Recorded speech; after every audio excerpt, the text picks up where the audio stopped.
ಬರ್ತದೆ, ಅದೇ ಪಾಠ ಕಲಿಸ್ತದೆ. ನೀರ್ ಬೇಕೋ ಬೇಡವೋ ಅವಾಗೇ ಕೊಡ್ಬೇಕು ಗಿಡಕ್ಕೆ ಅಲ್ವಾ. ಸರಿ, ನೀ ಎಲ್ಲ ಗಿಡಕ್ಕೂ ಅಷ್ಟೇ ನೀರ್ ಅದಕ್ಕೆ ಜಾಸ್ತಿ ಕೊಡಕ್ಕೂ ಆಗೋದು. ನೀರ್ ಬೇಕಂದ್ ಕೂಡ ಕೇಳ್ತದೆ, ಗೊತ್ತಾಗ್ತದೆ.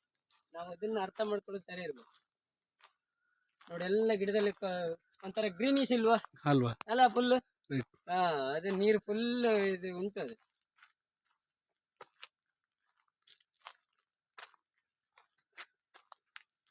ಮೊನ್ನೆಗಷ್ಟೇ ಮೀನು ಲಿಕ್ವಿಡ್ ಒಂದು 2 ಪಾಟ ಮಾಡಿಕೊಟ್ಟೆ, ಹಾಕಿದ್ರೆ. ಹೌದೌದು, ಅದು ಒಳ್ಳೆ ಉಂಟು. ಅದು ಒಳ್ಳೆ ಉಂಟು. ಅದೇ ಅದು ಮತ್ತೆ NPK ಸಲ ಬರ್ಬೇಕಾದ್ರೆ NPK ಬಾಟ್ಲಿ ಕೊಡಿ, ಈಗ ಒಂದೊಂದು ಬಾಟ್ಲಿ ಕೊಡಿ. ನ್ಯೂಟ್ರಿಷನ್ ಯಾವ್ದಾದ್ರು ಒಂದು ಒಳ್ಳೆ ನ್ಯೂಟ್ರಿಷನ್ ಇದೆ ಕೊಡ್ತೀನಿ. ಹೌದು, ನ್ಯೂಟ್ರಿಷನ್ ಈಗ ಇನ್ನೊಂದು ಸ್ಟೇಜ್ನಲ್ಲಿ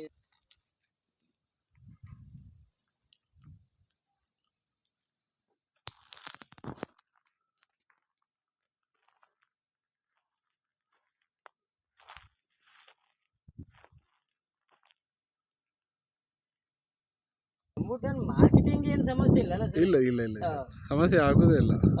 ಅಂದ್ರೆ ನಾನು ಕೇಳಿದೆ, ಅದು ಆ ಕಡೆ ಬಂದವಾಗ ಹಣ್ಣು ಈ ಕಡೆ ಇರುವುದಿಲ್ಲ, ಈ ಕಡೆ ಬಂದವಾಗ ಆ ಕಡೆ ಇರುವುದಿಲ್ಲ. ಹಂಗೆ ಮಾರ್ಕೆಟಿಂಗ್ ಸಮಸ್ಯೆ.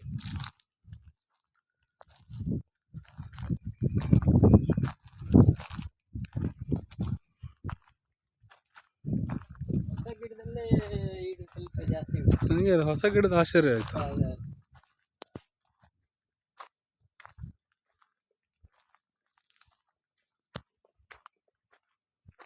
ಗಿಡದಲ್ಲಿ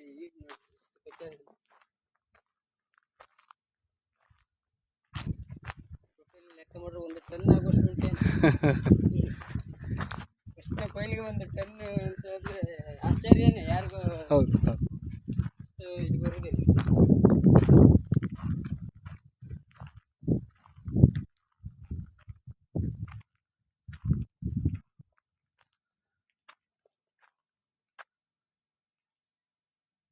ಸರ್ ನಮಸ್ತೆ. ನಮಸ್ತೆ. ಅನಿಲ್ ನಾಯ್ಕರೆ. ಕಳೆದ ಬಾರಿ ಒಂದು ವಿಡಿಯೋ ಮಾಡಿದ್ದೆ ನಾನು. ಕಳೆದ ವರ್ಷದಿಂದ ಈ ತೋಟಕ್ಕೆ ಏನೆಲ್ಲ ಪ್ರಾಡಕ್ಟ್ಗಳು ಬೇಕು, ಈ ಗಿಡಕ್ಕೆ ಏನೆಲ್ಲ ಸತ್ವಗಳು ಬೇಕು ಅದಷ್ಟು ನಾನು ನಿಮಗೆ ಸಪ್ಲೈ ಮಾಡಿದ್ದೇನೆ. ಸಪ್ಲೈ ಮಾಡಿದ್ದು ಪರಿಣಾಮವಾಗಿ ಇವತ್ತು ಅದರ ರಿಸಲ್ಟ್ ನಿಮಗೆ 100% ನಿಮಗೆ ಕಣ್ಣಿಗೆ ಕಾಣಿಸ್ತಾ ಇದೆ. ನಾನು ನಿಮಗೆ ಸಂಪೂರ್ಣ ಅಂತ ಸಾವಯವ ಗೊಬ್ಬರ ಕೊಟ್ಟಿದ್ದೇನೆ, ಆಮೇಲೆ ಮೀನು ಎಣ್ಣೆಯ ಒಂದು ಲಿಕ್ವಿಡ್ ಅನ್ನು ಕೊಟ್ಟಿದ್ದೇನೆ, ಮತ್ತೆ NPK ಬ್ಯಾಕ್ಟೀರಿಯಾವನ್ನು ಕೊಟ್ಟಿದ್ದೇನೆ, ಜೊತೆಗೆ ಸಾಯಿಲ್ ಮಲ್ಟಿಪ್ಲೇಯರ್ ಅನ್ನುವಂಥ ಪೊಟ್ಯಾಷಿಯಂ ಹ್ಯೂಮಿಡಿಟಿನ ಪೌಡರ್ ಫಾರ್ಮೇಷನ್ ಕೂಡ ಕೊಟ್ಟಿದ್ದೇನೆ. ಇದನ್ನೆಲ್ಲವನ್ನು ನೀವು ಹಂತ ಆಗಿ ಹಾಕ್ತಾ ಬಂದಿದ್ದೀರಿ. ನಾನು ಹೇಗೆ ಗೈಡೆನ್ಸ್ ಮಾಡಿದ್ದೀನೋ ಅದೇ ರೀತಿ ಹಂತ ಹಂತವಾಗಿ ಹಾಕ್ತಾ ಬಂದಿದ್ದೀರಿ. ಸರ್, ನಿಮ್ಗೆ ಹೇಗೆ ಅನ್ನಿಸ್ತು ಈ ಕಳೆದ ವರ್ಷದ ಫಸಲಿಗೂ ಈಗ ನಾವು ಶುರು ಮಾಡಿದ ನಂತರ ಈಗ ಆಗಿರೋ ಬದಲಾವಣೆಗೆ ನೀವೇನು ಹೇಳ್ತೀರಿ? ಮೊದಲ ಉಪಯೋಗ ಮಾಡುವುದಕ್ಕೂ ನೀವು ಕೊಟ್ಟಂತ ಪ್ರಾಡಕ್ಟ್ ನಾವು ಹಂತವಾಗಿ ಉಪಯೋಗ ಮಾಡುವುದಕ್ಕೂ ಅಜಗಜಾಂತರ ವ್ಯತ್ಯಾಸ ಉಂಟು. ಯಾಕಂತ ಬಿಟ್ರೆ ನೋಡಿ, ಈಗ ನೀವೇ ಈಗ ವಿಡಿಯೋ ಮಾಡಿದ್ರಲ್ಲ, ಇದು ಹೊಸ ಗಿಡ, ಕರೆಕ್ಟ್ ಆಗಿ 1 ವರ್ಷನೂ ಇನ್ನು